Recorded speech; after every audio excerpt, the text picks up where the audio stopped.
Good morning, everybody. Happy Thursday. We have an amazing show for everybody today. What do we have, Krystal? Indeed, we do. Lots of interesting things happening in the world. Russiagate is back. I guess it never really left us, and it is more deranged than ever. So we'll show you the very latest if you don't want to miss this. The Kellogg CEO is now pushing cereal for dinner as a cost-saving measure. Doesn't sound great.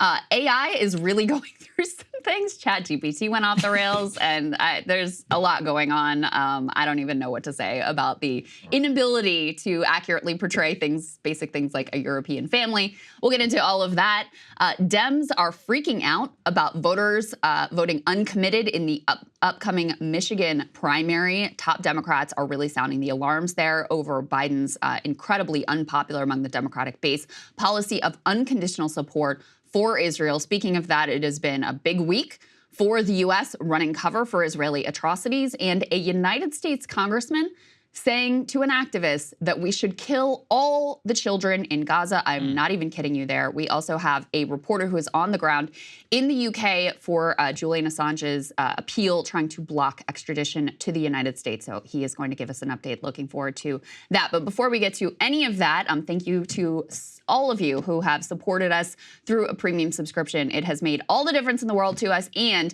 we have some exciting things coming up for you. That's right. So as we mentioned, we're going to have a State of the Union live stream on March 7th. And actually, just to tease this a little bit, we've decided to up the stakes even a little bit. If you are a premium subscriber, we will have a private live stream during that at one point, at which will only be available to them, and we will be taking questions live from the audience. So if you want to be able to participate in that with an exclusive live stream, you can go ahead and sign up, breakingpoints.com, and support us. But with that, let's get to Russiagate, as you said, which is somehow, in the last week or so, the bat signal has gone out to really revive the what does Russia have on Trump. You may think I'm exaggerating. I truly am not. Here is Jen Psaki, the former White House press secretary, now on MSNBC State TV, joined by Nancy Pelosi, the former House Speaker, being asked and floating genuine deranged conspiracy theories live on television. Here's what they had to say. What do you think? We're all wondering this question, Speaker Pelosi. What do you think Putin has on him?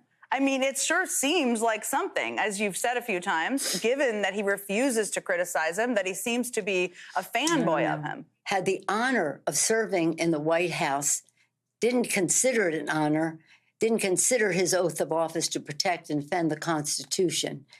And on this week, speaking out the way he did about Navalny shows you that he is a person without values. He looks like he's going to be a person without dollars either, but the values are what concern us. Yes, the dollars. So I don't know what he has on him, but I think it's probably financial. I think it's probably financial, either something financial he has on him or something on the come. Wow. What was that at the end there? But listen, something financial. It's like, Krystal, after all of the investigations, the Mueller, the Congress, what was that whole bank theory, Alpha Bank? Yes, right. The server ping. After all of these that we have been subjected to now over the years, 7.5 years or so into the Trump era, this is still alive and well on MSNBC being floated, as you said, probably something financial. I mean, then go ahead and reverse it. It's like, it's just as deranged. You know, whenever people are like, I think Biden is being personally paid by China. It's like, listen, you got to have evidence for stuff that you're going to say now at this point. And frankly, there's probably a better case for that via Hunter than there is for any of this, just because this has been investigated ad nauseum. The world's journalists have all obviously been desperate for it. The world's, all of the intelligence services, the U.S. intelligence service. If there was even a scrap there, we would know about it by now. I am so sick of this crap. I cannot even tell you. And it's worth remembering, this is also the woman, Nancy Pelosi, that floated that ceasefire protesters were potentially being paid by Russia or needed to go back to their handlers in China. I mean, she thinks nothing of floating the most insane and completely baseless conspiracy theories. But because she has so much power and access in Washington, when she says it, a lot of gullible people think there must be some there, that she must know something that we don't. No, she's just making crap up. Because if she wasn't, if she actually had some evidence of like some financial whatever that they quote unquote have on Trump, she would put it in front of the American people. So that's number one. Number two, we have now lived through a Trump administration, and we know what his policy was vis-a-vis Russia and vis-a-vis Ukraine. And while, yes, he would say some sort of weird fawning things about Putin, as he still does, and yes, he was critical of NATO before he became president, the reality is when he actually governed, he was very hawkish towards Russia, more so than Barack Obama had been. NATO expanded. The bulk of his critique about NATO still is pushing for Europeans to pay more, which means NATO would be actually better funded for the future. So the reality of what the policy was does not at all match up with these continued elaborate Russiagate conspiracies. And finally, the thing that really pisses me off about this too is that it distracts from actually the much more credible and much more real Trump corruption, like the connections with Saudi Arabia, you know, the money he's taken from Live Gulf as a primary example, all the money he got through his hotel chains. Instead of focusing on something that is real and proven, they instead go with this thing that is baseless, and then that makes it easier for Trump to dismiss all of their critiques as ridiculous, a witch hunt, a conspiracy, et cetera, et cetera. And this has screwed up our foreign policy. I mean, the level of Russia derangement that came out of the original Russiagate moment is something that we are still living through and coping with, and has confused the American people about what our foreign policy priorities and realities should actually be. Oh, yeah, absolutely right. There's no way that our policy in Ukraine would be as deranged as it is without Russiagate. I'm absolutely convinced of that. It probably instigated at least parts of the war itself in terms of not forcing Trump, he's a grown man, but at least for him trying to appear tough by shipping all these weapons to Ukraine and all of that in the first place, then adopted and pushed even further by the Biden administration. And just so you know, this is not just Nancy Pelosi. We have two other instances that we can show you. Here is Representative Dan Goldman, the Democrat heir to the Levi Strauss fortune, now making the same case, not even about Trump, but about the entire Republican caucus. Here's what he has to say. Not only is there no evidence of any wrongdoing by President Biden, but it now appears as if the House Republican majority is being used by Russia to interfere in the 2024 election on behalf of Donald Trump.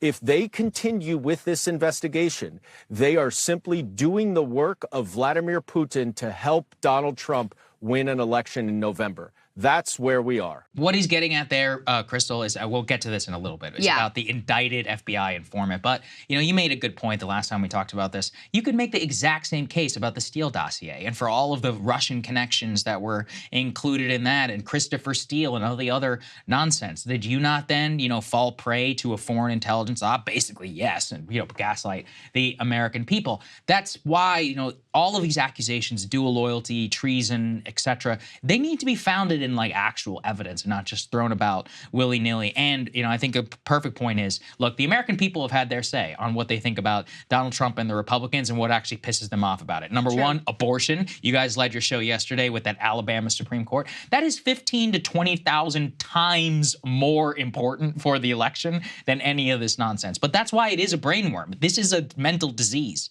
that these people suffer from. They would rather talk about that than, or about this than they would about Alabama, abortion, stop the steal, any of the things that most Americans are genuinely pissed off about with Trump. I think they actually believe it. I think they actually have like drank the Kool-Aid, like people, not Pelosi. Pelosi is just like a genuinely nefarious actor who will make up anything that she thinks serves her in the moment and for political ends. Just see, you know, what she did to Dianne Feinstein there at the end if you want to know anything about that woman and her moral character. But I think a lot of these people and a lot of the MSNBC hosts, I think they really believe this stuff because they sort of had to have this commitment to it over so many years.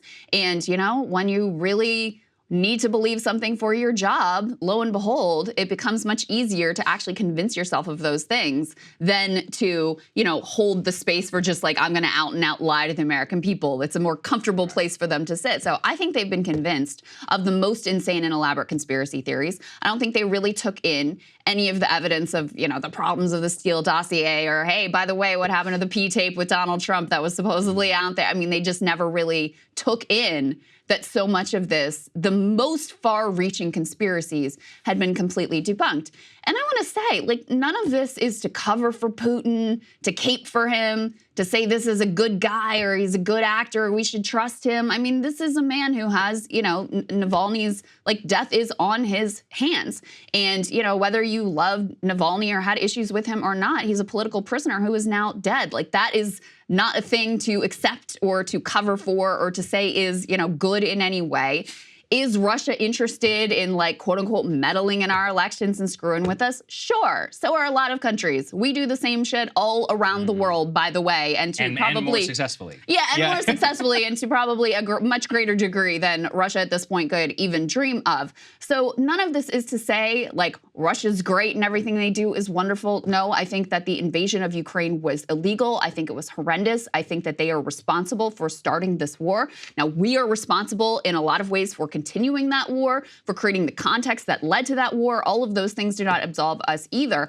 But you can have a realistic view of your adversaries without delving into elaborate conspiracies that do nothing but confuse and lead us away from pursuing what is in our interest, in Ukrainian interest, in global interest. And speaking of realistic view, it might help to not confuse the current Russian regime with communists. Apparently that's not something that MSNBC's Morning Joe is capable of. Here's what he had to say. The message that she is getting right now from little Mike Johnson and Donald Trump, it's just devastating. And the message is this: Republicans who for the past 50 years have been the main force to push back hard on communism, they've surrendered to the communists. They've surrendered. Mike Johnson surrendered to the communists, to the ex-communists, to the wannabe communists. Mike Johnson surrendered. Donald Trump surrendered a long time ago to Vladimir Putin, surrendered to Xi a long time ago. He has nothing but praise for Xi, for Kim Jong-un, these communist leaders, Mika. And that is a message that Xi is receiving loud and clear, that it's not just Donald Trump now, it is the Republican Party. Once the bulwark against communist aggression, it is the Republican Party, Ronald Reagan's old party, that is now collapsed. It's completely gone, and this is a terrifying inflection point. It is. And for anybody who doesn't take it seriously or think the election doesn't matter or says, oh, he's not serious, you're out of your mind. You're out of your mind if you confuse communism with the Putin regime, who himself is probably one of the biggest critics of the Soviet Union. That's the great irony of the entire thing. It's just dude, what are we doing here? And also, yeah, Reagan was anti-communist in the 80s. It's been a long time since that happened. This literally hasn't even occurred in my lifetime. And yet it's still somehow, on cable news here. And it just demonstrates to people, the sheer what anti-intellectualism that is all wrapped up in their prestige, but which is fundamentally just, collapses. As you articulate a very nuanced position about Russia, I basically agree with everything you said. It's yeah, Putin is a bad guy. Okay, there's a lot of bad people on Earth. That doesn't mean that you could sit there, just because you don't want to kill them, take them out of office, and put regime change, that you co-sign that behavior. That's right. But we're incapable of nuance here. Something that actually, if you go back and you look at the Cold War, there were often many times where you had to make a decision between balancing risks of nuclear war and quote unquote doing the moral thing. You have to deal with real world constraints, which these people are completely unable to do, which is really, frankly, just it's downstream of how much privilege that they really have, and the U.S. and how much little danger we've actually been in now for quite some time. Let's put the final thing up here on the screen just to give people a taste of where all of this is coming from. It says that the man accused last week, we did an entire segment about this in our earlier show, says he was delivering, quote, false allegations to federal investigators about Hunter Biden. He told officials about his arrest that individuals, quote, associated with Russian intelligence were tied to apparent efforts to peddle a story about the first son that federal prosecutors revealed. So according to them, the guy who was caught lying to the FBI and to federal prosecutors about an alleged bribe, a $10 million bribe from the Ukrainian government to the Biden family, was somehow connected to Russian intelligence. Number one, we're taking the word here of a person who is admitting here to lying in terms of his of what he said. Second, okay, like you said, that's probably true. Maybe it's true, but it's one of those where, does that mean it's a direct like Russian effort to influence the election, or are they just creating chaos, to create it in the same way that they have done far before the Biden administration, Russiagate, and all of that? And I even think, yeah, it's bad. You can be like, okay, this is very, very bad. Is this like some sort of grand big plan to try and shape and change the election? Nobody with a brain actually believes that, unless you're one of these people.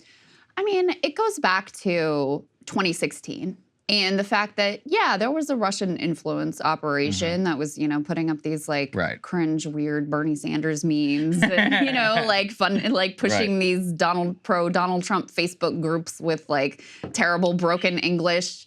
It's not that these things don't exist, but think about our presidential campaigns.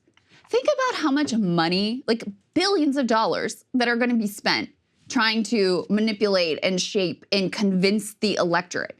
And even with that much money spent and so much overt propaganda, it is so difficult to shift what people's views are and move them in one direction or another.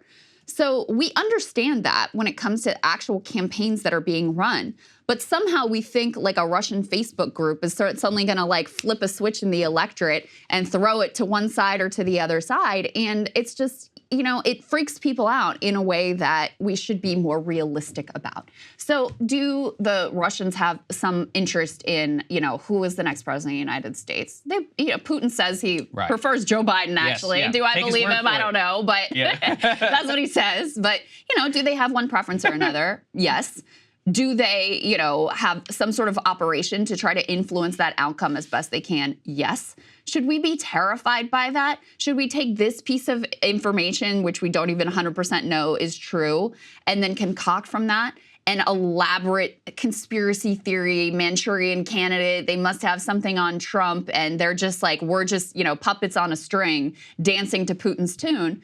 No, that's not reality. It's just as preposterous as imagining that some Facebook memes back in 2016 are the reason that Donald Trump got elected in the first place. So everybody relax. It's okay. We're going to be fine in terms of, the Russian influence operation, and just take it for what it is. It's not that it's not concerning. It's not that it's something that we should just like ignore and push to the side. But is this 100% dictating our politics? And it's a red alarm alert, and it proves the most deranged conspiracy theories. They're going back to the Hunter laptop now and saying this is proof that the Hunter laptop was in fact a Russian influence operation, and all those intel officials that said it bears the hallmarks of a Russian operation and then had to like apologize for it, that actually they've been proven right. So just don't take it for more than what it is all I would say. Absolutely. And speaking of that, by the way, let's move on to the next part here, because this is equally part of the whole Russia op. Let's put this up there on the screen. This has become the latest cause. U.S. warns allies Russia could put a nuclear weapon into orbit this year. The American assessments are divided. President Vladimir Putin denied having such intention, saying that Russia was categorically against it. It would be against one of the treaties that we've all signed with respect to space, not necessarily meaning that they wouldn't do it. But the reason why I think that this is important is this is all traced back to the congressman who ignited a domestic fervor when he said, Krystal, there is dangerous intelligence that needs to be declassified and made known to the American people, at the exact same time that there was a huge push in the House of Representatives to reauthorize FISA and spying powers by the National Security Agency. And lo and behold, ever since that leak, now the space nuke has become like the latest reason why we all have to be terrified. We need to get into an arms race. And what nobody ever declines to tell you is this. Number one, even if the alleged device is real, and if it is, ever launched, it is not capable of launching from space to the Earth. It is specifically an anti-satellite weapon. Right. Now, let me again clue everybody into this. As everything in space is quote unquote dual use. If you have a satellite, for example, that you can course correct let's say, this way or that way, you also technically have a satellite, which you could course correct into another satellite if you want to. It doesn't matter if it's a nuke or not. All of us, the Chinese, Russians, Americans, even the commercial space companies, we have the capability to screw each other's comms up if we want. In a lot of ways, it's mutually assured destruction, because if we do it to them, then they might do it to us. This does not really change any strategic position in space at all. That's number one, from an actual space point of view. Two, it is so obviously an effort in recent days to gin up even more, like being terrified of Russia as some sort of military power, where, and this is where, again, I can't square it. On the one hand, we're supposed to support Ukraine, like this piddly army, which is literally incapable of producing its own bullets because the Russians are so weak and they're going to crush them and move them past their borders. And then on the other, it's the new Soviet Union. It's 1956 or whatever. And we got Sputnik, and we need all this. Listen, you're being propagandized. Like, nobody's being honest with you about what actual real threats or any of that look like. And yet, here we are. And you got the New York Times. That's the front page of the New York Times, just so everybody knows. And the national security people are freaking out about this. They're ginning up why we need more weapons, why, somehow we can defeat the space nuke if we defeat Putin in Ukraine. It's like they're shameless. Yeah. In the way that they do this. Yeah, and they wanted, to use this not only to scare people into, okay, we gotta, I guess, ship their Ukraine funding, but also we need to reauthorize warrantless surveillance on Americans. That's the sort of use that this fear is intended to be put towards. So you are being manipulated. I mean, the psyops around Russia are so much more powerful with the American public than the actual Russian influence operations are. And also to be clear about this potential capability, even American intel agencies that were talking in the New York Times were very split and divided on the reality of what is going on here. There's also a reality that, if Russia was theoretically to use some space nuke, that they would likely be taking out their own satellites in addition to our satellites. So in any case, it sounds very, very scary. Like, if you say Russian space nuke, that sounds terrifying. The reality is not something to say like, okay, we can just hand wave away and it's no concern whatsoever. But it isn't categorically different than the current status quo reality. So, again, take these things in context of what they actually mean and also what they're being pushed to the public in order to try to compel you to accept. Anytime a politician is really pushing fear the way that these national security hawks on the Republican side in particular in Congress were pushing, you need to ask what their goal is and what they're trying to get you to swallow. Yeah, and that's the thing. Nobody's honest with you about space, like I just said. We already have the capability to all destroy each other's satellites if we want to. America has a program which is actually pretty cool, called the X-37B, which is like a robotic spacecraft. It just flies around up there. It's been flying around up there for years. None of us have any idea what it does. It drives the Chinese and the Russians nuts. So it's not like all of us aren't doing the exact same thing. And it fits also into a broader program where we're just supposed to accept, the established policy response from Washington with no question. Put this up there, the latest one. President Biden, after he said that there would, quote, be devastating sanctions, has now, if Navalny died, is now saying that he will hit Russia, quote, with major sanctions in response to the death of Navalny. Now, here's the thing. It says the new sanctions are designed to hold Russia accountable for what happened to Mr. Navalny, as well as all of its actions over the course of this vicious and brutal war. Here's the issue. We've already sanctioned this economy to hell. There's not a living Russian who's even connected to the government that can set foot in the West now at this point, access a bank account, you can't sell them weapons or anything. What else are we supposed to do, in terms of our sanctions? And how well have they worked? Russian war material is at an all-time high. They're buying as many things as they want from the North Koreans. The Chinese and the Indians are floating their whole economy. Clearly, sanctioning them has actually, frankly, just made them more self-sufficient away from the entire Western system. So it just belies the question of, do we just do these things to make us feel better? Because I'm pretty sure that's the answer. Yes, correct. Right. I mean, what is this doing? That's like all of our foreign policy at this point. Like, why are we hitting the Houthis? It's not like we think that it's going to change the status quo. We know that the problem is all because of Israel's assault on Gaza. But yeah, we do them to say that we did something, I mean, we acknowledge there's no military solution to Hamas. What the hell are we doing then? What are we supporting? But it, again, is just like, this sort of kayfabe, and it's the same thing here. Russia is already, one of the most sanctioned countries in history, and not to say it hasn't had any impact, but they had the ability to plan to be sanctioned in the future because they'd been sanctioned in the past and prepare for it. And their economy is actually doing much better at this point than Israel's economy, to use another example. So most likely, these sanctions will probably, rather than targeting the oligarchic elites in Russia, they will very likely be because the oligarchic elites are already heavily sanctioned. These are probably going to be the sort of things that hurt ordinary Russians who have nothing to do with an autocratic leader and his prerogatives and priorities. And just the last thing that I have to point out about Navalny, because we're covering Julian Assange's continued extradition appeal going on in the UK. I mean, Julian Assange is in very poor health. He's been so weak that he was unable to participate in these hearings, even remotely, even by Zoom. So, his family has been telling us for a long time now that his life is truly in jeopardy and on the line directly because at this point of the Biden administration, started under the Trump administration, but now the continuation and commitment of the Biden administration to prosecute this man because he revealed the secrets of American elites and embarrassed them and was in many ways a dissenting and oppositional figure. It's not that different from the circumstances surrounding Navalny's death. So there is so much hypocrisy, too, with regard to the Biden administration and their purported commitment to freedom of the press and not jailing, persecuting political opponents, et cetera. So I just wanted to make that note as well while we're thinking about sanctions and Navalny here. You should.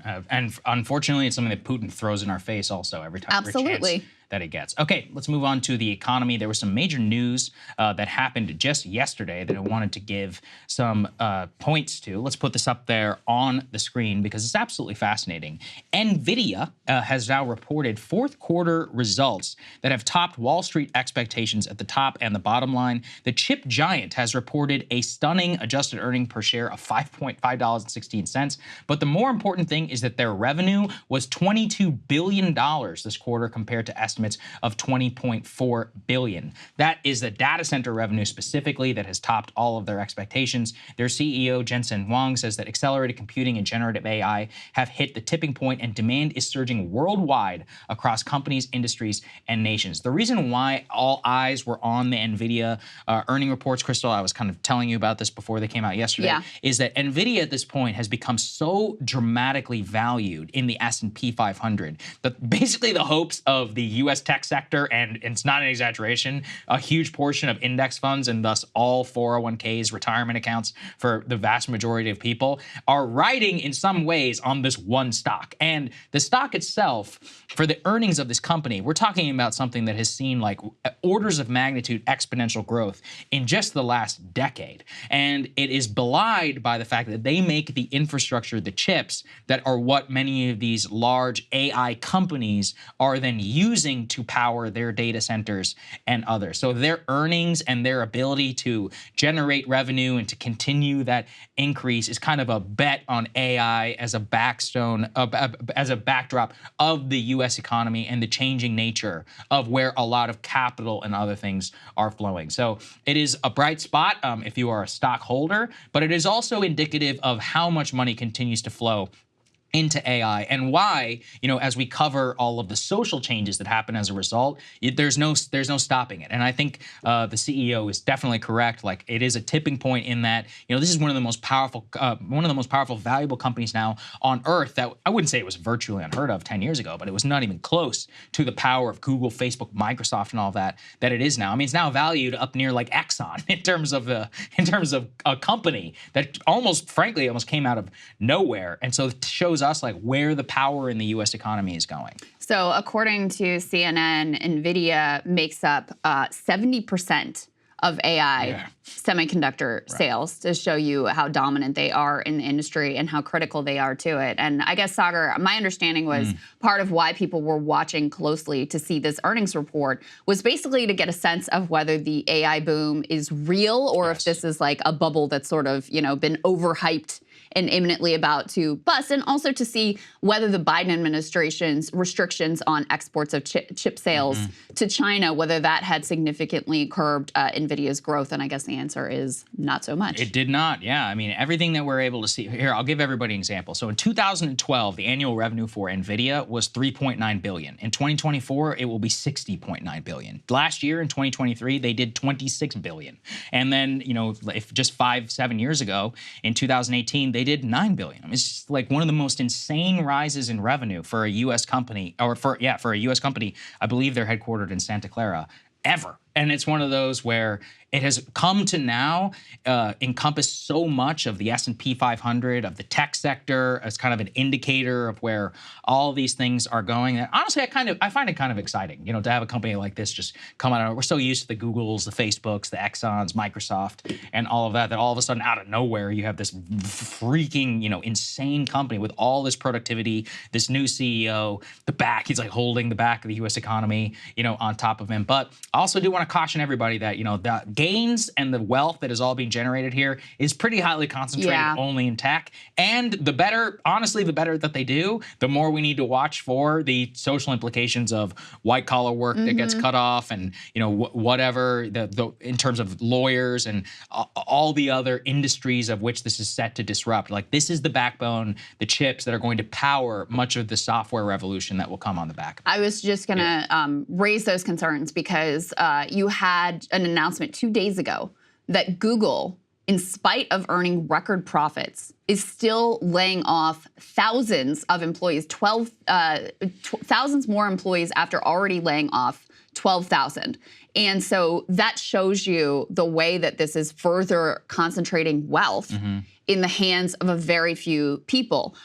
So, you know, even the companies that are most directly participating and most directly benefiting from this AI boom, I mean, in some ways, they're also the ones that are first to shed employees because of the gains and the technological advances that are being made here with AI. So I am really concerned about that. I think you can already see those developments happening right now in real time. So it's great for, you know, people who have significant stock holdings. Yes. It's great for people who are at the top of these companies who don't feel like their jobs are at risk.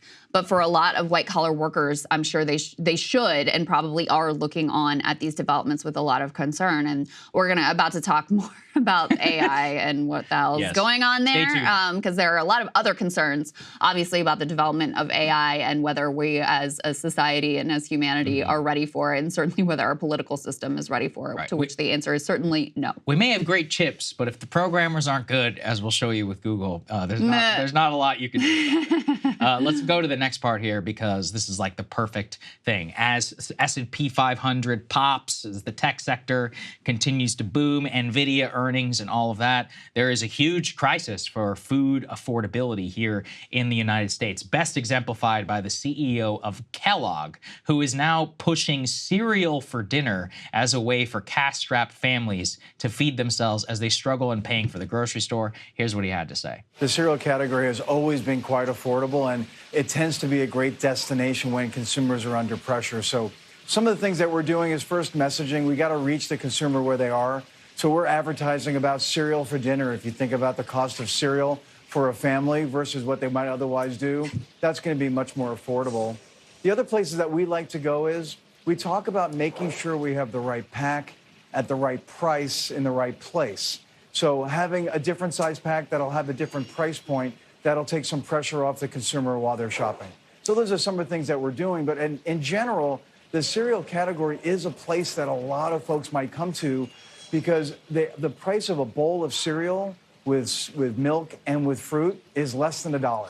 So you can imagine why a consumer under pressure might find that to be a good place to go. Right. I'm all for innovation and marketing, but the idea of having cereal for dinner, is there the potential for that to land the wrong way? We don't think so. In fact, it's landing really well right now, Carl. When we look at all of our data, of course, we would know that breakfast cereal is the #1 choice for in-home consumption. We understand that for breakfast.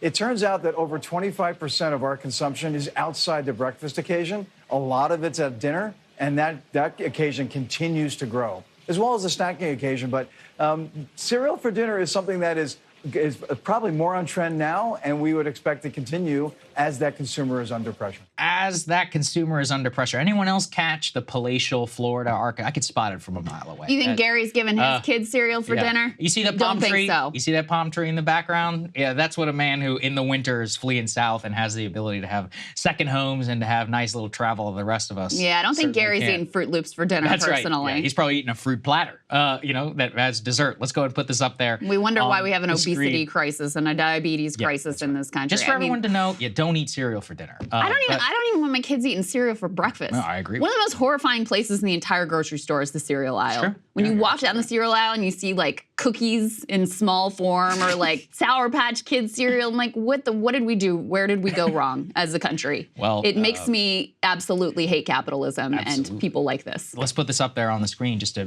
kind of exemplify what he's talking about. Wall Street Journal has some great charts, the one that we have right there in front of you for those who are watching, that shows you that the spending share of disposable income on food is now at a 30-year high.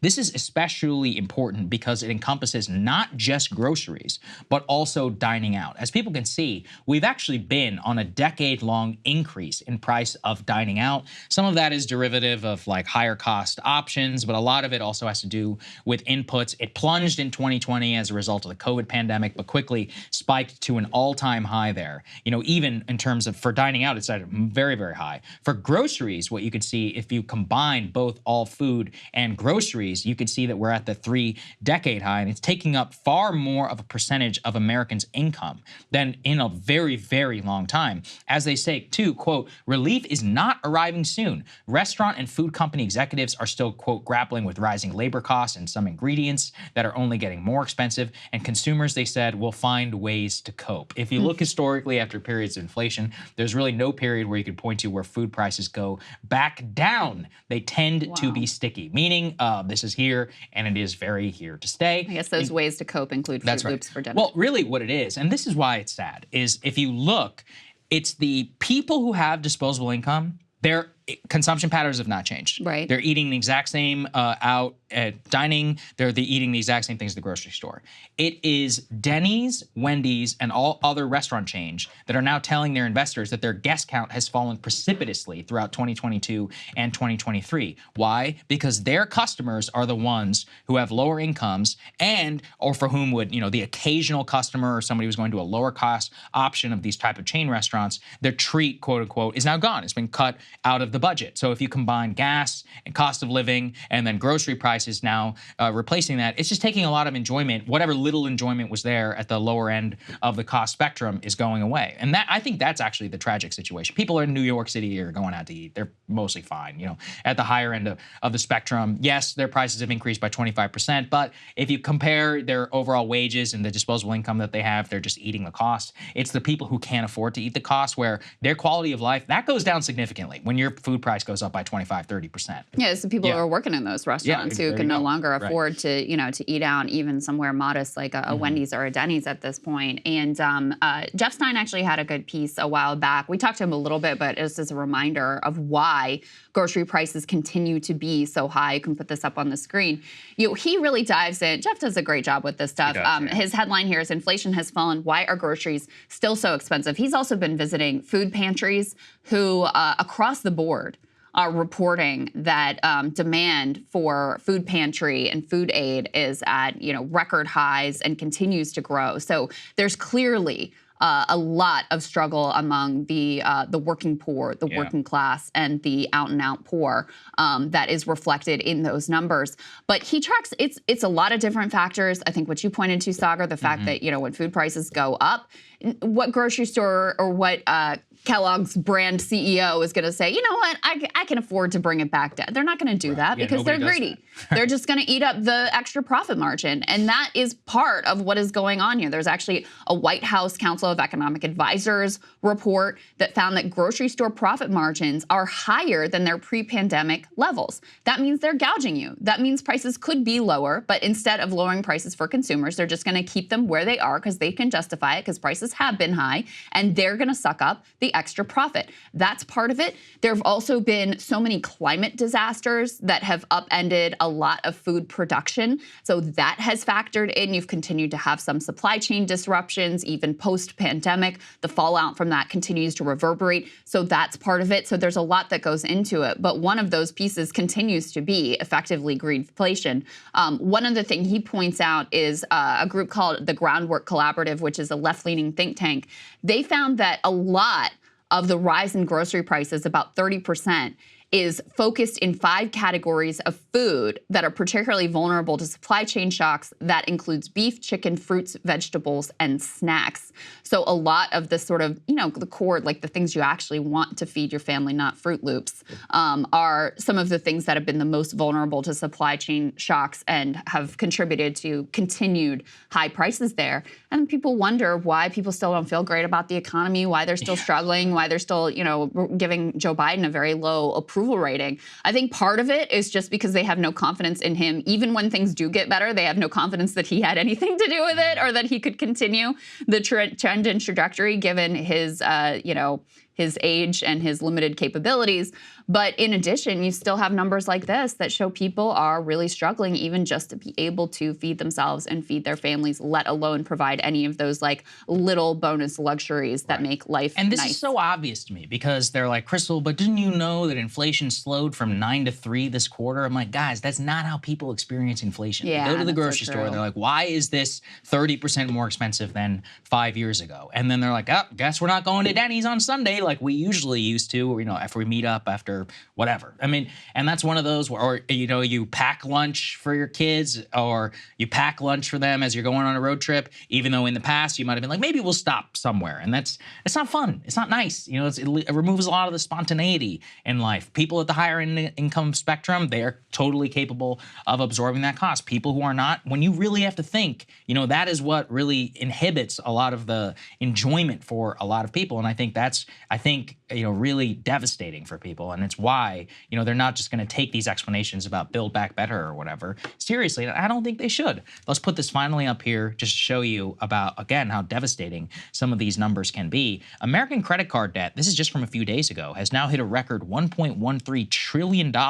Credit card debt has increased actually by $50 billion just in the fourth quarter of 2023. A lot of that is holiday spending. And they show that it's actually a 5% increase just from the previous quarter in the number of debt that's been accumulated. The data currently shows that you've risen a total of $212 billion just in the fourth quarter of 2023. And, if you look at the quarterly report on household debt and credit, Americans are strapped more than, frankly, they ever really have been in the past. The other issue is that the delinquencies across all age groups, people who are unable to pay them or missing payments, are actually high across all of them. Borrowers, it says, in particular between the ages of 30 and 39, are missing their payments at especially fast rates.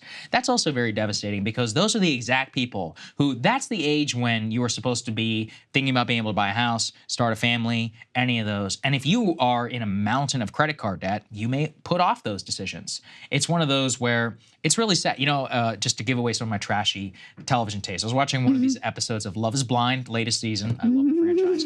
And you and my daughter got me into that show. It's a great show. It is really great. Shout out to Nick Thompson from season 2, who is a fan of this show, by the way. But there's a sad conversation that's happening between two. I'm not going to give away too much of it or who they are, where they're like, well, he's like, I really want to retire. I really want to be frugal. If we have a kid, I'm not so sure that that's what he's like obsessed with the idea of not accidentally having a child in the next 5 years. And he's purely talking about it from money perspective because he's like, I grew up in a very poor household and I was not provided, X, Y, and Z. He's like, I will not do that. You can see the emotion. It's causing some relationship tension. And I was watching it. I'm like, this is terrible. It's one of those where this guy is like, frankly, torpedoing a relationship because he's so afraid of having a child accidentally and not being able to afford it because he did not have a good upbringing himself. I mean, look, you call it responsible or whatever, but for me, I'm like, that is just a perfect example of like how these macroeconomic conditions have huge impacts on people's lives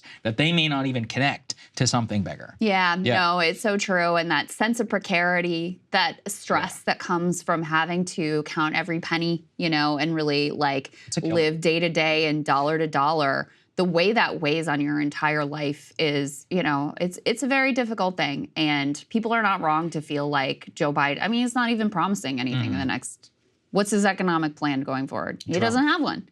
Hasn't announced anything, any goals, for the next term were he to get reelected. So people aren't wrong and they're not crazy to feel like, even though many of the economic numbers have improved, unemployment is low, wages are going up. Certainly the stock market is doing just fine, as we were just discussing. Yes.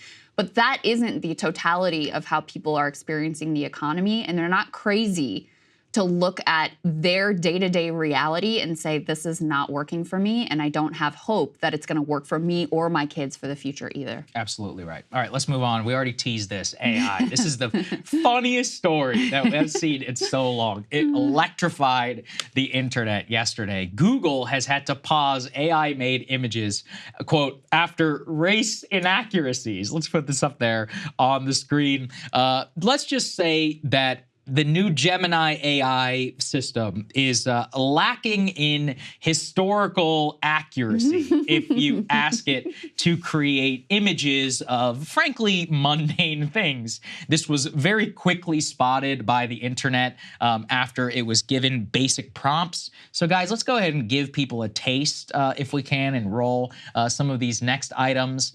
Some of my favorites here. Here is a portrait of a founding father of America. It shows a Native American, a black George Washington. Actually, I don't even think that's George Washington because that's actually a red coat. So that's a whole other conversation. A racially ambiguous founding father with a wig, and then a Chinese man also in a dress up from colonial times. Krystal, you remarked that this literally looks like Lin-Manuel Miranda's like Hamilton cast, and you could not be more correct. The other ones, which are incredible here, is create an image of a pope. It shows a Indian woman actually clad in papal regalia, then a black man who is similarly donning whatever that papal headdress is. That one's, I guess, more plausible. There are, African cardinals. Here is an image of a Viking. It shows two Vikings who are black with dreadlocks. So I'm pretty sure that one is not historically accurate. Let's go to the next one. This is another personal favorite of mine. It says, depict a European family. And it says, well, while I understand your desire to see representations of families, I am unable to fulfill your request for depicting a white family. To create inclusive and respectful content, generating images based on specific racial or ethnic characteristics can perpetuate harmful stereotypes and biases. Then you ask, depict a Chinese family. It says, sure, here's an image showing diverse depictions of a Chinese family. I guess they're probably forgetting that China itself has a lot of racial and ethnic populations, but of course that's not nuanced enough for them. Let's go to the next one and let's take a look. This one was actually created by our producer, Mac, and the prompt, I swear to God, that he gave was create a European family. And what it created here is a white woman who's in a wheelchair, a black man who is missing a leg, and then a dog who, if we are all paying attention here, the dog only has 3 legs. Dog also missing a leg. All 3 of these European racially mixed family are also all disabled for some reason. And just to give everyone an idea of how much better some of the competitors are, let's go to the next one. This is from Midjourney, which is a software actually that we use sometimes for our thumbnails, which is just far more, accurate. It just says, create a European family. Here, this is a period pieces, showing Eiffel Tower or whatever traditional dress. Probably it looks more like 1940s or early 1900s type images. These are so much more visually interesting, just visually, too. Exactly. Look how much more colorful. They don't even try and be like photorealistic per se. They look more like portraits. Yeah, it's just more accurate. So this is just to demonstrate, like, we got a long way to go. And this is Google. I mean, think about how much money Google has poured into their AI program. And it's hilarious because they had to apologize, their lead developer, for creating these, having all of these images go completely viral. You don't really get to, sure, you will get a second chance, but this is just bad. I think they panicked, Krystal, from the Sora AI release, and they're like, we got to rush something out. And they had all of this stuff that had been, clearly they had some weird PC stuff programmed in, which has somehow generated the stupidest results that are known, and now they are apologizing to everybody. And had to pull it. Yeah, they pulled it. They pulled the product. That's embarrassing. That is really embarrassing. I really want to know the backstory here. Yeah. Like, I want to know how this happened. And the thing with AI generation, though, is that in some ways you never will know, because even the creators, they're feeding in all of this information. So it makes the output very unpredictable. But I want to know what, how they set the wokeness to 11 here to get, you ask for a pope or you ask for the founding father. It's hilariously absurd, and certainly shows the way, as you said, Saagar, earlier, that, the technology is not independent of the ability of the creators and their particular views of the world. So here's some interesting takes I saw from people who actually work in tech. Yeah, of how this happened. Of how something like this happened. Paul Graham, he's kind of like it's kind of difficult to describe. He's like a godfather of tech. He was one of the people who founded YC, Y Combinator, invested in a lot of the early, very successful companies. He says, quote, "The ridiculous images that were generated by Gemini are not an anomaly. They are a self-portrait of Google's bureaucratic corporate culture." And he points out that the bigger your cash cow, the worse your culture can get without driving you out of business. My other good friend... Maybe they shouldn't have laid off some of those thousands of people. Maybe they needed those folks. My friend Sriram Krishnan, who works over at A16Z, he says this: "On Google and Gemini, having been part of organizations where there was an implicit progressive political leaning, I can see why it would have been very hard for anyone to point out the obvious. No employee can easily file a bug, as you would have to wade through layers of policy and unspoken but understood cultural rules. No one can be the kid from The Emperor's New Clothes, as the kid would probably have been instantly thrown into prison, or in this case, dragged before HR or put into a penalty box." That actually does kind of make sense, where somebody programmed this stuff in and didn't actually think about it at scale. And then the programmers were probably too afraid to be like, hey, just, it's not really creating proper images of white people. And they're like, well, we'd rather just ship it and let something like this happen. And then it becomes like a total controversy. I could see something like that. The more likely thing is it's a combination of all three: bad bureaucratic culture, not enough checks, and just being terrified at being beaten by OpenAI. I think the OpenAI piece is probably the biggest one. Yeah, that they're upset. They really they're didn't fully test it. Exactly. Before they very clearly they did not fully test it. But I mean, the incentive thing makes some sense to me, because if you're an individual employee of Google, right, and you realize this is squirrely, this is not going the way it should, you do run a risk if you're the one who's like, we got to have some white people as founding fathers. Or you're just like, hey, it's not accurately representing founding fathers. Right. Like, why is there a Cherokee guy who is included in But it? there's no risk to you to staying silent if you weren't the one that created the problem. Exactly. And all the blowback is going to fall on someone else. Then from a just bureaucratic safety standpoint, your path of least resistance is just to keep your mouth shut and be like, well, we'll see how this goes. Or maybe they really hated the guy who was going to take the fall on this. They're like, wait and let's see if Johnny's still the golden boy at Google after this comes out. Well, one of the reasons why it's also really embarrassing for Google is Larry Page, according to Elon Musk and others, and most press reports, the founder of Google, former CEO, he's been obsessed with AI for decades. Google has poured untold billions and probably hundreds of billions of dollars into AI development. And something that's actually given me kind of hope is that if you look at Microsoft, Facebook, Google, the big tech company, Amazon, and others, none of them were the innovators in AI. It was OpenAI. It was a company formed in 2015 that came, frankly, out of nowhere and revolutionized the entire sector. Now, don't get me wrong, Microsoft has now bought a stake or whatever in OpenAI, so they've co-opted it. But the fact is that the real innovation, it didn't come out of the big tech houses. And so maybe it's because of culture, bureaucracy, and all of that, something like this. I would hope that that's more indicative of the future, that it will actually come from the startups. And that's kind of what's floating the Nvidia boom and the idea, kind of why Silicon Valley is having a resurgence right now in San Francisco, is they really believe the next Google, Facebook, and all of that really could come, and instead not out of the big tech companies themselves. I don't know. I don't have that hope. I mean, like you said, it's already almost over. Microsoft already snatched up the OpenAI tech. The big tech players are already so established that anything that has any promise at a startup level is just going to get bought up and sucked into one of the existing monopolies with, these sorts of results. And I mean, these results are just hilarious and silly and of no real consequence, right?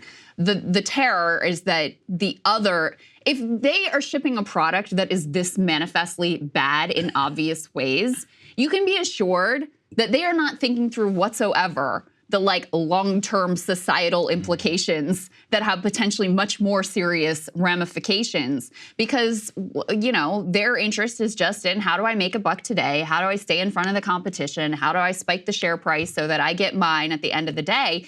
And that's a terrifying set of incentives. If it can go this wrong on something that's so obvious right in front of your face, just imagine the other things of consequence that they probably already are screwing up. No, you're absolutely right. All right, guys, very interesting moment over on CNN when Chris Wallace reveals that a top Democrat told him they are freaking out about Biden's standing in the critical state of Michigan. Let's take a listen to that. I was talking to a top Michigan Democrat over the weekend who said that, it's not just Arab Americans. They're young people, they're people of color, blacks and Hispanics, who have a lot of doubts about Joe Biden and, where another candidate like Dean Phillips might not be able to put on much of a show against Biden. This Michigan Democratic official was saying, I'm worried about uncommitted. It's really a vote of no confidence or lack of confidence in Biden. And this official was worried that it could do well enough in the primary a week from tomorrow to embarrass Joe Biden. So that primary, of course, is coming up next week. And Saagar, this is something we have covered before. There is now an organized effort backed by a number of Democratic officials, including Congresswoman Rashida Tlaib, to, instead of voting for Joe Biden in the primary, to vote uncommitted, specifically to voice dissent over his unconditional support for Israel.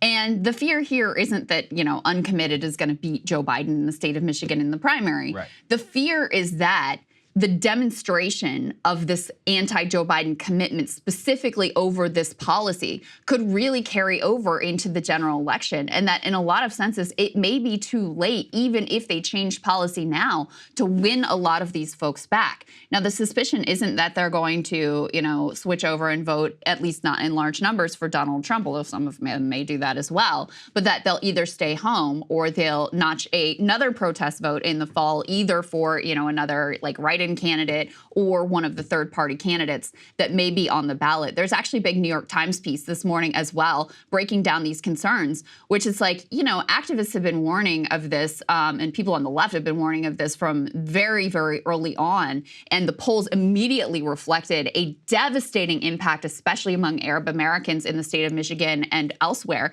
This was completely ignored and hand-waved away of basically they'll get over it when they remember it's Donald Trump. And now they're finally waking up to the reality that this could really be a problem for them. Yeah, there's been a lot of reporting behind the scenes that Representative Debbie Dingell from Michigan has been really pushing the White House to change course. The reason I would take her very seriously is she's the lady who told Hillary in she was like, you're going to lose Michigan. She's like, you're getting creamed.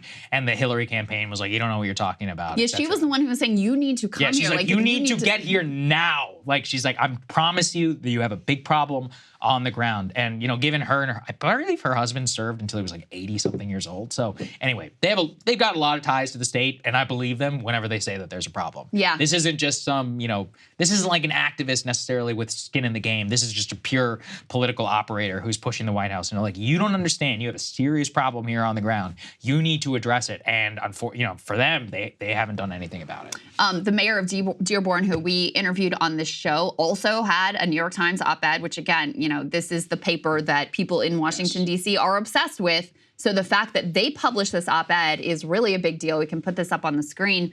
He is also making the case to vote uncommitted. He says Dearborn is not alone in calling for a permanent ceasefire in Gaza. A poll conducted last fall found that 66% of Americans and a whopping 80% of Democrats want a ceasefire. However, the president or elected representatives in Congress seem content to ignore the will of the American people. He also says, I, like many of my fellow Americans, cannot in good conscience support the continuation of a genocide. This has weighed heavy on my heart, particularly as the presidential primary election in Michigan has drawn near. It is for that reason that I will be checking the box for uncommitted on my presidential primary ballot next Tuesday. In doing so, I am choosing hope, the hope that Mr. Biden will listen, the hope that he and those in Democratic leadership will choose the salvation of our democracy over aiding and abetting Mr. Netanyahu's war crimes, the hope that our families in Gaza will have food in their bellies, clean water to drink, access to healthcare and the internet, and above all else, a just state in which they have the right to determine their own future. Dearborn being a majority Arab American state. So the fact that their elected mayor, who is a Democrat, is also saying, I'm voting uncommitted is, a real signal of trouble for them. But as Chris Wallace pointed out, this goes way beyond just Arab Americans in the state, which alone would be an issue in Michigan. But we're talking about a whole range of key Democratic constituencies, which are not just at odds with, but furious and disgusted by Joe Biden's stance here. So there's a new Michigan poll that just came out, just to give you a sense here, put this up on the screen. So 74% of Democratic voters say they support a ceasefire. Only 12% say that they support Israel's operations in Gaza. 12% of Democrats back the Joe Biden position with regard to Israel. I mean, that is astonishing. And then put this next one up on the screen that shows you the comparison here. Among 18 to 34-year-olds, Biden's favorability, 32%. Compare that to Michigan's Democratic governor, Gretchen Whitmer, just to show you they're not like just pissed off at everybody. Her favorability among the same group is almost reversed. It's 61%. So 32% favorability and 60%, close to 60% unfavorability for Joe Biden among this group. And it's almost exactly reversed for Whitmer, who is 61% favorable, 33% unfavorable. I think that demonstrates that it is not just a limited, this one narrow demographic group of voters that they have a problem with. They have a big problem. And Saagar, remember that Politico piece that said that they were looking for alternative pathways to victory in Michigan that basically didn't rely on the Arab American population? Well, what, you're not going to rely on young people? You're not going to rely on anybody who's like, even a little bit left of the center of the Democratic Party? Black voters are expressing this is a problem for them because they're looking at all this funding of overseas conflicts and saying, what about my neighborhood? What about my job? Yeah. What about my livelihood? I mean, that was what we heard from some of the RFK Jr. focus group voters, and they are 100% correct about that. And that's a message that, that extends beyond just the Democratic coalition into also how independents are viewing our unconditional support for these unending conflicts. Yeah, look, I think it's very important for us to pay attention to this too, just because, again, everybody thinks like, they'll come in the end. They may just not vote. And I don't think people understand how important that is. So there was a decent analysis done back in 2016 where if just the same number of black voters in Detroit had showed up in 2016 as opposed to 2012 or 2008, then Hillary would have easily won the state of Michigan. But they just didn't come out to vote. They didn't like Hillary. Well, the same scenario plays out here, except we're talking about possibly the same demographic, but as well as young voters and Arab Americans, where Trump only won by 10,000 votes. Joe Biden did not win by very many votes in the state of Michigan. If we're looking also, across the industrial Midwest, this could have the same impact in the state of Pennsylvania or any other place where you're relying on very, very slim margins to put you across the finish line, combined with the overall economic depression. So at a certain point, what does alternative path look like? Like Trump has rolled up these white collar or these white working class voters to a historic degree. I don't see them changing course at this point. They either may come out to vote for Trump enthusiastically, some may stay home, but to cross over and to vote Biden, in the current economy, like I don't see it. I don't see how they could possibly do it. So let me give you another warning sign here that is, not just about Israel, but is about a dissatisfaction across the board with Joe Biden, concerns about his age, disgust with the unconditional support for Israel, upset with the economy. You can put all of this into this basket. So in 2020, Biden won roughly 91% of black voters, 91%. A new Quinnipiac, this is a national poll, has him at 56% among black voters. Wow. Trump expands his meager support somewhat to 15%. RFK Jr., 13%. Cornel West, 13%. Now, listen, do I think that's what it's going to look like at the end of the day? No. Because, as we've discussed before, oftentimes support for third-party candidates falls off. as you get closer to election day and there's a realization of like, all right, really it's coming down to one of these two dudes, so I got to pick between the choices that are most likely to actually win.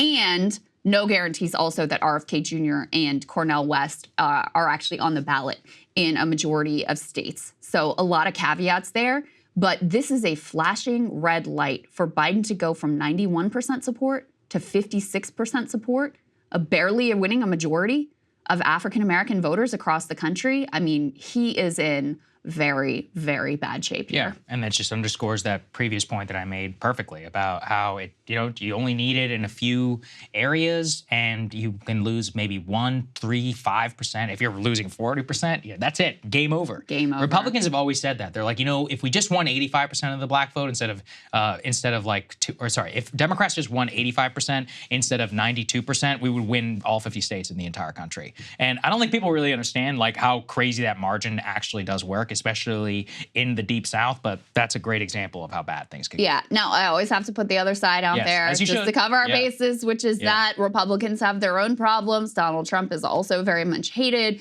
has tremendously turned off suburban voters. We talked yesterday about this insane Alabama Supreme Court ruling that embryos are children.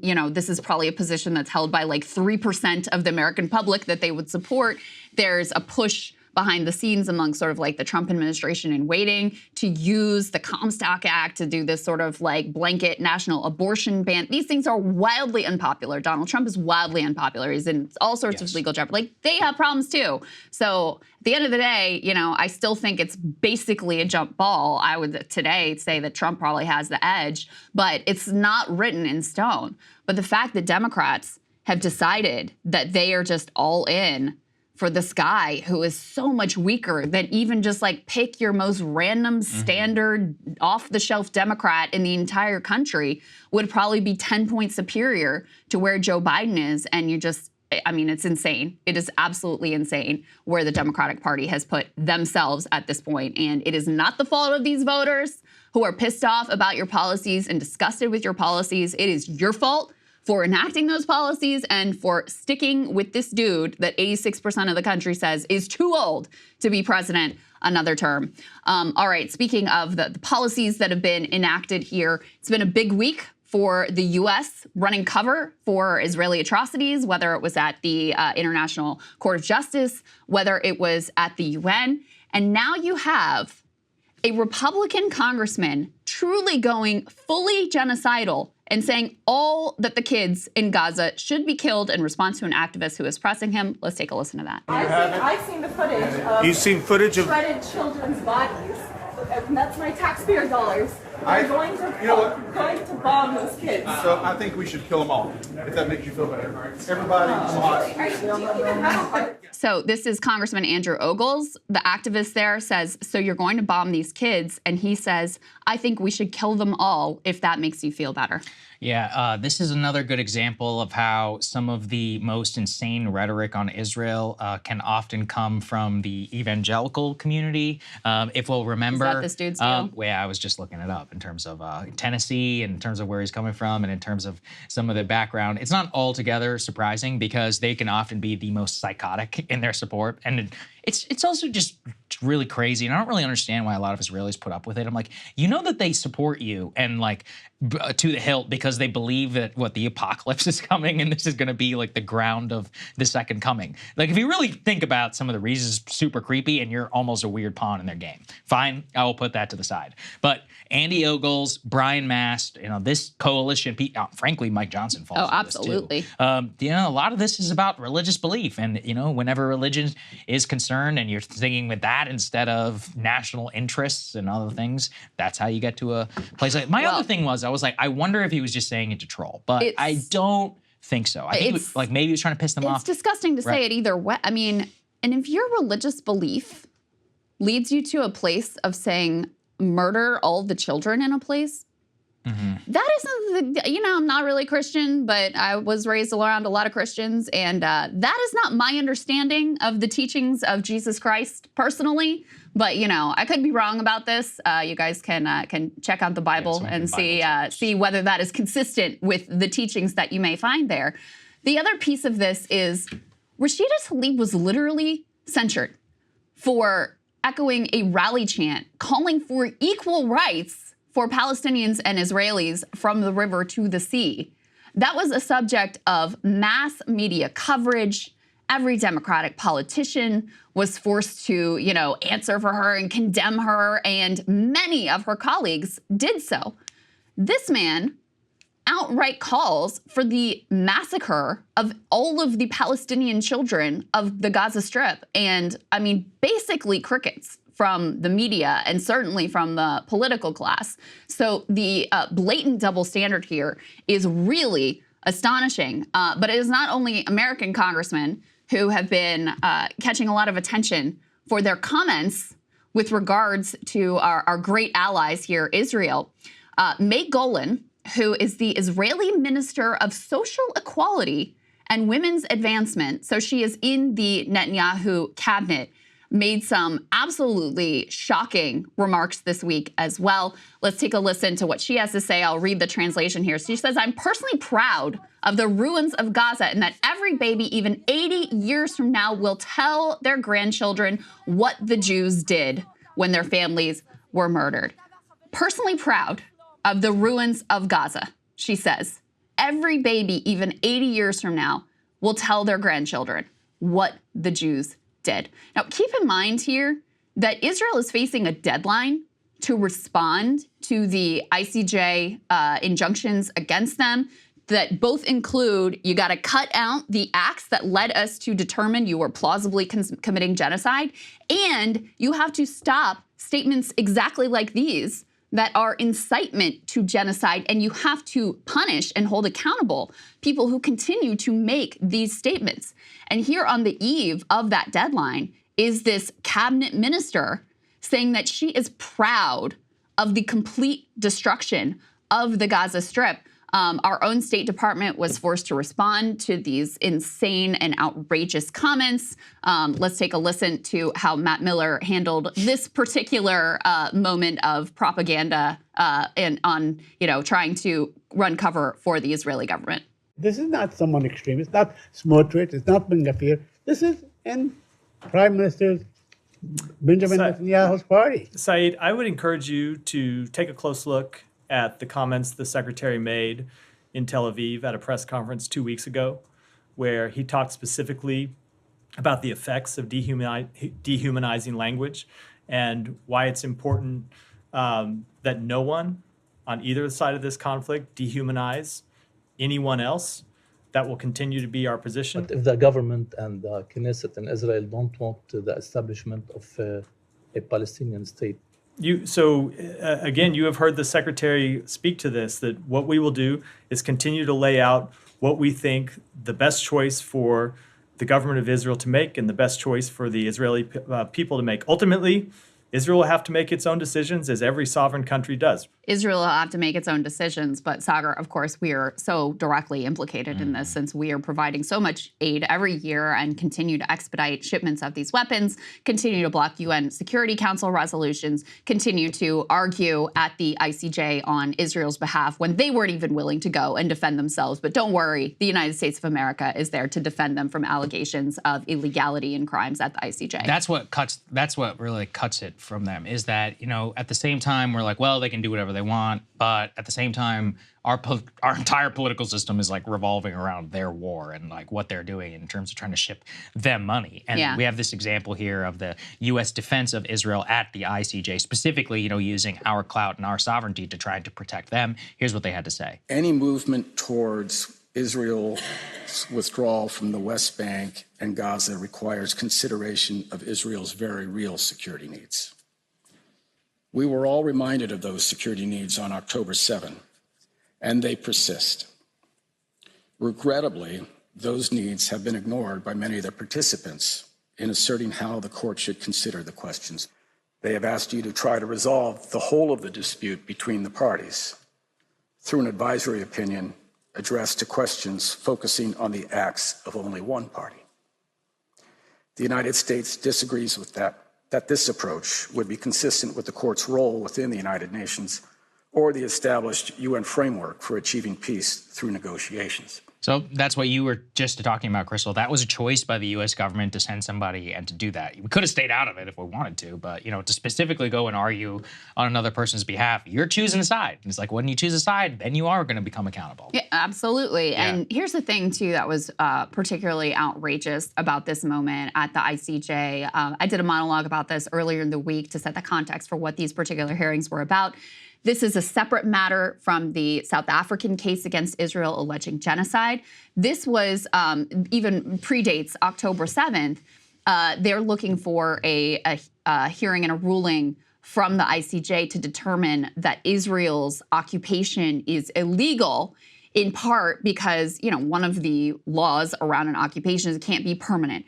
And you have, you know, government after government expanding the illegal settlements. Every single government since the 70s has expanded the settlements, increased the number of illegal settlers. You have government backing for these violent settlers who are going in and pushing through violence Palestinians off of their land. Part of why the October 7th military response from the Israelis was so piss poor is because they had relocated IDF soldiers from the area around Gaza in order to aid and abet these violent settlers, pushing Palestinians off their land. This was already one of the most violent years prior to October 7th with regards to attacks on Palestinians in the West Bank in particular. So that's what this case was about. Now, previously, the U.S. position has been that the settlements are illegal. And so for us to then go and argue and dance around, I mean, there was all this dancing around to try to avoid calling the settlements illegal, to try to avoid calling the occupation illegal, really arguing these kind of legal technicalities of like, well, we just don't think this is the place to have these arguments. It really is disgraceful, and especially in the context of what is happening in the Gaza Strip right now. So, you know, the idea, oh, Israel can just do whatever they want. Well, we are so directly implicated here because of all the actions we take on their behalf. And our little, you know, like, well, we told them not to dehumanize Palestinians is so utterly pathetic when we are completely unwilling to do anything to back up our words with any kind of action. And also what happened this week, too, the Knesset passed overwhelmingly, by the way, a resolution that is directly at odds with a two-state solution, which is supposedly the policy position of the Biden administration, which is actually part of what Matt Miller was responding to there. We also want to keep our eyes on, you know, a potentially devastating situation. Put this up on the screen. This was a good analysis written up in Haaretz. Apparently, U.S. officials are worried that Ramadan may hold the, quote, perfect storm, leading to a regional blowup. The subhead here, Netanyahu's capitulation to his far-right coalition partners over Muslim access to the Temple Mount during the holy month is just one of many factors sparking concern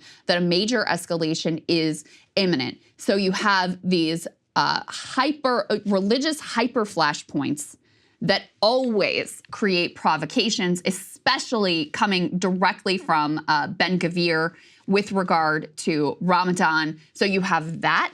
You also have Netanyahu and co. setting a deadline for their invasion of Rafah, that border town, you know, with all this 1.3 million Palestinians pressed up against the border with Egypt right there. They set a Ramadan deadline for that as well. And it's hard to, you know, you can't really wrap your head around how provocative this is in the broader region and what kind of explosion this could all lead to, not to mention, of course, the suffering that continues for the Palestinians and the way that they will be further impacted here. I'm very worried about the Ramadan thing. I mean, yeah, as you said, it's difficult to contextualize for people who aren't really familiar with Islamic culture, but to just say it's the holy month is almost, frankly, an understatement in terms of how seriously it's taken. And if there is an idea, there's also a lot of ideas, you know, even within Islam about Ramadan and about like sacrifice and working on behalf of other Muslims, which takes on a lot more extra significance. So anyway, if there is like a mass slaughter that happens during Ramadan, A, it is one that is very impactful that would be for a lot of the Palestinian population. But really, B, what I'd be the most worried about is that it would ignite some sort of broader regional conflict, because populations in many of these countries would not accept those type of images during the holy month. And it would really instigate for a lot of these people, the Gulf monarchies and other places in particular, to try and push their governments either into the war. Same with the Egyptians as well. So I would not underestimate that. Yeah, I really wouldn't. Indeed. And you have, psycho coalition partners like Ben Gvir, who is just looking for provocation, looking to provoke tension specifically with regard to the Temple Mount. He's apparently ascended the Temple Mount 3 different times since becoming a cabinet minister. Each visit earned the ire of the international community, endangered the highly fraught status quo at the Jerusalem holy site. So you couple that with an already, tense doesn't begin to describe the situation, and you are, as they put it, perhaps heading towards a perfect storm. And it's important to keep in mind, too, just how horrific the conditions already are on the ground. There are multiple reports now of social order basically collapsing at this point as the population faces starvation, which has become endemic, especially in northern Gaza. So even the aid that is coming in is oftentimes getting looted. The drivers of the aid convoys are being attacked. Let's take a look at a CNN report on what is happening there. Gaza's food problem writ large. Hunger trumping fear of Israeli bullets. News of a coming aid convoy carrying flour into the north of Gaza, converging crowds to plunder it. We came here and the Israelis started opening fire on us, and we hid between the buildings, Hamza Nar says. When the fire stops, we come out again and wait for the flour. The IDF say they will look into this incident, but say they can't rule out Hamas shooting. Desperation leading to looting, a growing problem in northern Gaza. We're talking tens and tens of thousands for, 5-10 trucks. It's the food that he's getting through is just a drop in the ocean. It's not nearly enough. Theft so bad, the principal UN food supplier, the WFP, declaring Tuesday it will stop deliveries to the north, compounding the already dire conditions. 15% of children under 2 have malnutrition. It's now at an emergency level. According to international standards, once you're over 15% for acute malnutrition, that's a nutritional crisis and an emergency. Even before the World Food Programme cancelled food deliveries, children venting fears shared by adults. Abandonment by the world. No food, no water, no medicine. Our message to the world. Shame on you. How dare you food your children while we eat animal food? Are you waiting our death?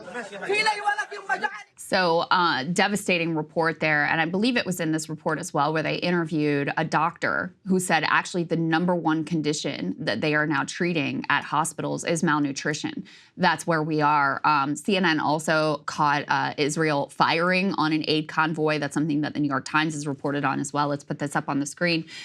They said in one case in early February, the UN accused the Israeli Navy of shelling an aid convoy heading up Gaza's coastal road toward Gaza City. The Israeli military said it was looking into the claim. The headline here, though, is attackers hurling stones, a cement block, and an axe at the aid convoy trucks. Just absolute desperation taking hold here as, Palestinians loot these aid convoys and social order breaks down. Let me read you a little bit of what they said. They said such attacks have become common since Israel's invasion last year as desperate civilians face starvation in pockets of the enclave. According to the officials who spoke on condition of anonymity in one recent attack, assailants threw an axe at a driver's cabin attempting to break in, while another, the attackers hurled a cement block, according to an official. Israel blames much of the theft on Hamas, which it accuses of siphoning off supplies for its own forces. There is no evidence of that, however, but the Western officials said the attacks appear to be mostly organized by groups of Gazans who are unaffiliated with Hamas or were the spontaneous acts of desperate civilians. Hamas officials are barely present on the ground in any part of Gaza, the official said, and international aid organizations are no longer coordinating their movements with that group until October controlled the entirety of the territory. And obviously, Saagar, the core problem here is lack of food, lack of water, lack of any sort of basic supplies, people absolutely desperate, and chaos ensuing. But attendant to that problem as well is law enforcement. I mean, Hamas ran the Gaza Strip, and so law enforcement was definitionally, affiliated with Hamas, as they always say, the health ministry run by Hamas, et cetera. Law enforcement was the same. Well, law enforcement is not going to come out and guard these aid convoys for fear of being targeted as quote unquote Hamas by Israeli forces who already are being caught firing on these aid convoys. So that further leads to, an escalation of chaos,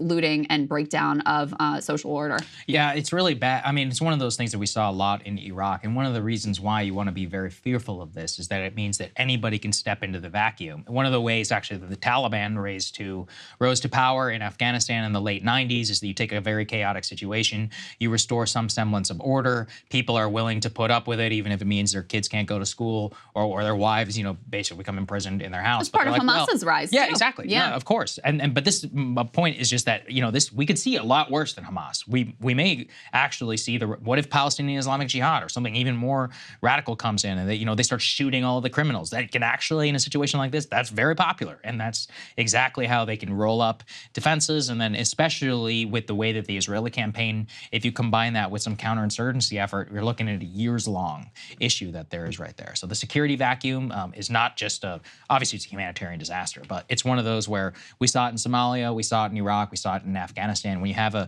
vacuum like that, it will lead to more military conflict in the future. Yeah. That's why you don't want it to happen. You want to prevent it. There are already estimates, I think, put together by Johns Hopkins group, I believe, that show that the deaths from starvation and disease could very rapidly outpace those from the bombing and the bullets. Mm-hmm. And when you look at the numbers in terms of, and the percentages in terms of famine and starvation and children facing severe wasting and malnutrition, we are really on the cusp of that. And the fact that, the incursion, the imminent invasion of Rafah, remember, Rafah is where the aid convoys are predominantly coming through. Mm-hmm. So when you already have a population that is literally starving to death, and then you're talking about further attacking the area where the aid is even coming in. I mean, it really is, I can't even say it's a disaster. I mean, it's already a disaster, and it's impossible to imagine just how much worse things could continue to get. Yeah, I think that's right. We're very fortunate today to have one of the few reporters who are on the ground covering the ins and outs of Assange's hearings in London, so let's go ahead and get to that. Excited to welcome our next guest. Chip Gibbons is Policy Director of Defending Rights and Dissent. He has advised multiple congressional offices on reforming the Espionage Act. He's currently in London covering those Julian Assange extradition hearings as an accredited reporter for Jacobin. And he is also working on a book on the history of the FBI for Verso that I think is going to be challenging given the FBI doesn't love to give up information, he was just telling us. But we're looking forward to that one as well. Chip, great to have you. Welcome. Thank you for having me. And I've had to sue the FBI multiple times to get documents for the book. We could publish a coffee table book of all of my legal correspondence. You could have a companion book about what it took to write the book. The editor made that joke. We could do a coffee table book, Chip Gibbons correspondence I would buy it. with the Office of Information. Well, okay. All right. I'll need the money after the litigation. Chip, let me start by setting the stage here for our viewers. Let's put this up on the screen, some of the sights and sounds from the protest outside of the courtroom. These are supporters of Julian Assange who believe, as I do, that he is being persecuted and that his prosecution here in the U.S. is a direct assault on freedom of the press. You can see the crowd there, which is quite numerous. And we played earlier in the week some of the comments from his wife, Stella Assange, and also some of the comments of journalist Chris Hedges, who was there on the ground. Could you start by just setting up for people who may, like myself, find the UK legal system a little bit confusing and hard to discern how this all works out, what these hearings are all about, and if this is indeed the last chance that Julian Assange has to block extradition to the United States? Well, I think everyone finds the UK legal system rather perplexing. I'm not convinced the British don't find it perplexing. But what happened was, in 2019, the United States put forward an extradition request to the United Kingdom. In 2021, a district judge, which they sometimes just refer to as a DJ, which is very confusing to me why this disc jockey is doing these mean things, but it's a district judge, not a DJ, like we think. denied extradition. In denying extradition, she rejected all of the political speech and press freedom grounds the defense for Assange argued for, but she found because of his mental health and because of U.S. prison conditions that extraditing him here would be oppressive. We've then had years of hearings in which that part of the decision was appealed. The UK prosecutors appeal at the UK taxpayers' expense on behalf of the US government. I can't fathom that, but that's what's happening. And they got that part of the judge's decision thrown out. So with the courts having overturned the blocking of the decision on mental health grounds, the defense was then able to go and appeal the part of the decision on press freedom and political speech grounds. What's happening in the UK is you have to have a hearing about whether or not you have a right to appeal or not. So the 2-day hearing, where they took 2 days of extensive arguments from both sides, all-day hearings from 10:30 to 4:30, was in fact not really an appeal, but a hearing about whether or not to have an appeal. Now, if Julian Assange loses at this level, that is his last chance to block the extradition in the UK. He could go to the European Court of Human Rights, or they could try to sneak him on a plane. There was some concern, as remote as it was, that they could have ruled from the bench yesterday and put Julian Assange on a plane before the court in Strasbourg could ever intervene. His attorneys are, of course, prepared to go to the European Court of Human Rights if he loses, but there's a big standoff between the Tory government and that court in general in the UK right now.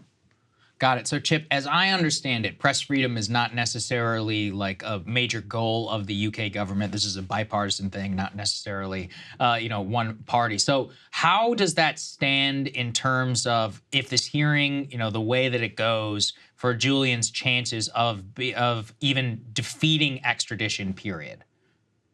If he loses this hearing, he is done in the UK court system. Okay. If he wins this hearing, it goes to another UK court who will hear very technical legal arguments about the European Covenant on Human Rights and whether or not the 2003 extradition law actually incorporates the language of the extradition treaty that bars extradition on a political offense.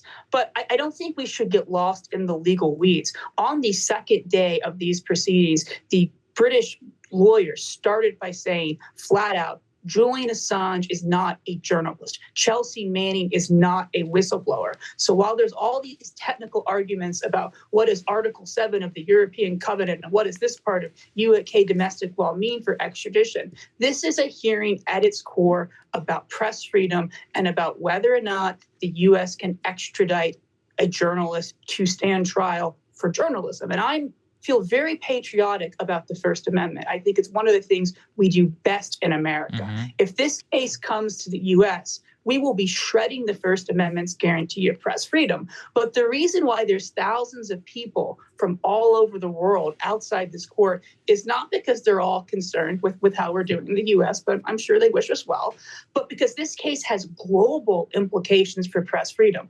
Julian Assange is not an American citizen. WikiLeaks is not an American publication. The U.S. is saying it can not only apply the Espionage Act to a journalist, which would be terrible if they did it to the New York Times or a left-wing U.S. publication or anything like that domestically, but they're saying they can apply it to anyone, anywhere in the world, seize that person, bring them to this country, and disappear them into a dungeon. Right? That is what the U.S. is arguing, and that is a shocking argument. And, if the U.S. says it can do this, other countries are going to do it as well. I mean, imagine you had someone who leaked information about the Iranian or Russian governments, and Iran or Russia wanted to extradite the journalist who published the leaks. We would be besides ourselves. And you would listen to these British prosecutors say, Julian Assange isn't a journalist. WikiLeaks solicits information they're not supposed to publish. It's secret information. And it's like, okay, that's what journalism is, though. And they would read out, Chelsea Manning's not a whistleblower. She gave away X number of U.S. military documents on the Iraq war. And it's like, No, that is whistleblowing.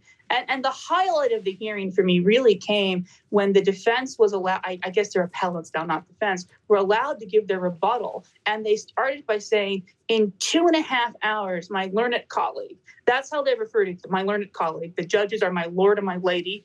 The other lawyers are my learned colleague. I'm learning a lot about British legal euphemisms.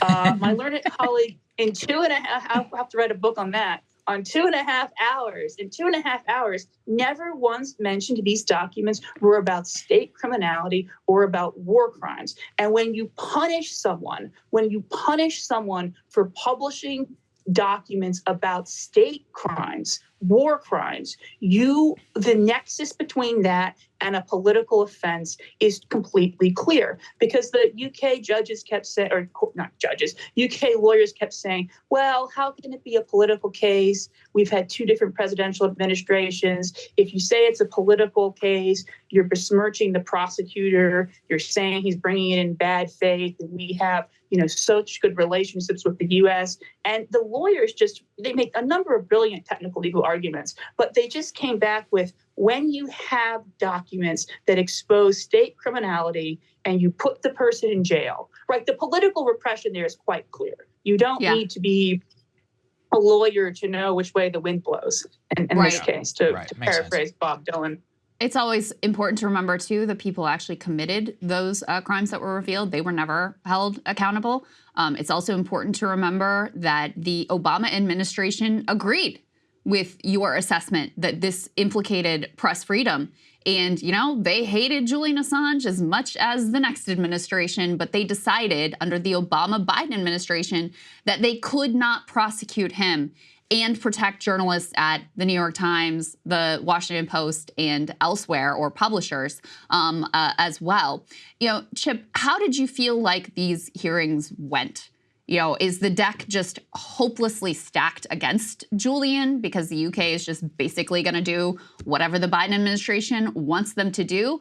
Or do you think that he has a shot here at actually blocking this extradition? I appreciate that I'm an American observing the UK system, so it's a little bit hard for me to tell sometimes. I would feel very confident if this was a US hearing assessing it. During the first day, the judges asked a number of questions of the Assange lawyers about these claims about publishing unredacted human sources. And of course, WikiLeaks didn't do that. Somebody leaked the password and the documents ended up online, which the British prosecutors argued didn't matter. He was still responsible for it. And even if he wasn't, that was for a US court, not a UK court to decide. But the judges did have a number of questions for the prosecutors that did seem sort of critical of some of the claims they were making, especially around this claim that Gordon Kromberg made that as a foreign national, the U.S. might not consider Assange having any First Amendment rights or First Amendment defenses to the Espionage Act. So we're saying we can put a publisher in jail anywhere in the world under our Espionage Act, but he can't raise press freedom arguments because those are only for Americans, which is a fascinating double standard. And when I talked to some of the people who had on the legal team and his supporters, they felt like the judges were less hostile in their questions than past judges were. So I think there's a cautious optimism, but this is the British legal system, and it is, there is a political establishment here that hates Julian as much as they do in the U.S. I really appreciate the fact that you were on the ground. Ryan Grimm recommended it. You were one of the only people in the United States who actually, was like, hey, maybe I'll just go actually check out this very important case for our own legal system and for the world. So, Chip, we really appreciate the work that you're doing. Where can people learn more about it and support you? Yeah, you can learn more about defending rights in dissent at rightsanddissent.org. I'm also on Twitter against my better judgment at ShipGiven89. I keep waiting for Elon Musk to finally break Twitter, and then I can finally get off of it. But they keep threatening us with a good time, and we never get it. I know, yeah. I feel very similarly. But then there are also days when Twitter really delivers. The Taylor Swift discourse was fun. Yeah, this Google image situation was entertaining. So I can't quit it. I'm not going to pretend. Right. Chip, thank you so much I can't quit it, but I'd like to. Exactly. I'm with you. Exactly. I'm with you, my friend. Chip, it's great to meet you, and thank you again for joining us and for helping our audience understand what's going on there. Thank you guys so much for watching. We really appreciate it. If there's anything breaking over the weekend, we will bring it to you. Otherwise, we will see you all next week.